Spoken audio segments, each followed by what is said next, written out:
My channel. Good morning, જય શ્રી કૃષ્ણ, જય શ્રી રામ. કેમ છો તમે બધા?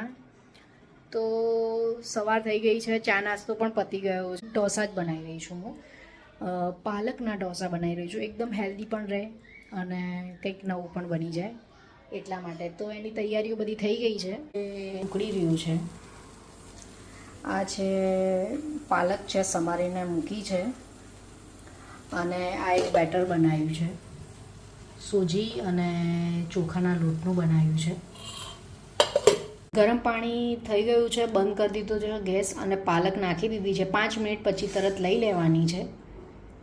લસણ ને મરચાં ગ્રાઇન્ડ કરી દેવાના છે અને જોડે જોડે પાલક પણ ગરમ જે કરીને મૂકી છે બોઇલ કરીને એ પણ ક્રશ કરી દેવાની છે. બધું સાથે જ કરી દઈશું. આવી દઉં આ ક્રશ કરીને મૂકી દીધી છે, પેસ્ટ કરી છે. પાલકને બોઇલ કર્યા છે એ છે, લસણ ને મરચાં એટલું કરી દીધું છે. આ ઓલરેડી મેં પલાળીને મૂકી દીધું હતું. સોજી અને થોડો ચોખાનો લોટ. લીંબુ જોશે તો લીંબુ. અને મિની વ્લોગ ડિટેલમાં મૂકી દઈશ, તમે જઈને જોઈ શકો છો. ત્યાં પણ પૂરી ડિટેલમાં જોવું હોય કે કઈ રીતે મેં બનાવ્યું છે એ. તો ચલો હવે બનાવવાનું સ્ટાર્ટ કરીશું આપણે.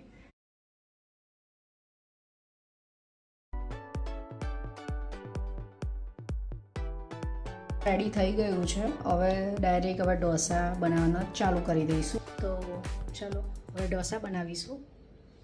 હેલ્ધી જેમ આપણે ઢોસા બનાવીએ છીએ એ જ રીતે બધું કરવાનું છે. ફક્ત આ પાલકના છે અને સોજી અને ચોખાનો લોટ બે મિક્સ કરીને બનાવેલા છે. બસ એટલો ડિફરન્ટ છે. બાકી બધી રીત સેમ જ છે. કઈ રીતે બનાવવાનું, ઉથલાવાના કેવી રીતે, બધું સેમ છે. ખાલી પ્રોસેસમાં ખાલી અંદર લેમન ને બધું આવે. ડિટેલમાં મેં તમને કહી દીધું છે. શોર્ટમાં જઈને જોશો એટલે તમને આઈડિયા આવી જશે. મારો ઢોસો શેકવા માટે રેડી થઈ ગયો છે, શેકાઈ રહ્યો છે. આ રીતનું લુક આવે છે.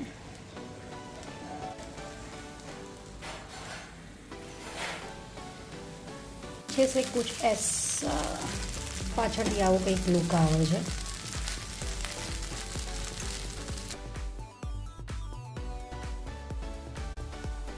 હેલ્ધી ઢોસો રેડી થઈ ગયો છે. વિડીયો પસંદ આવે તો લાઈક, શેર, સબસ્ક્રાઈબ જરૂર કરો.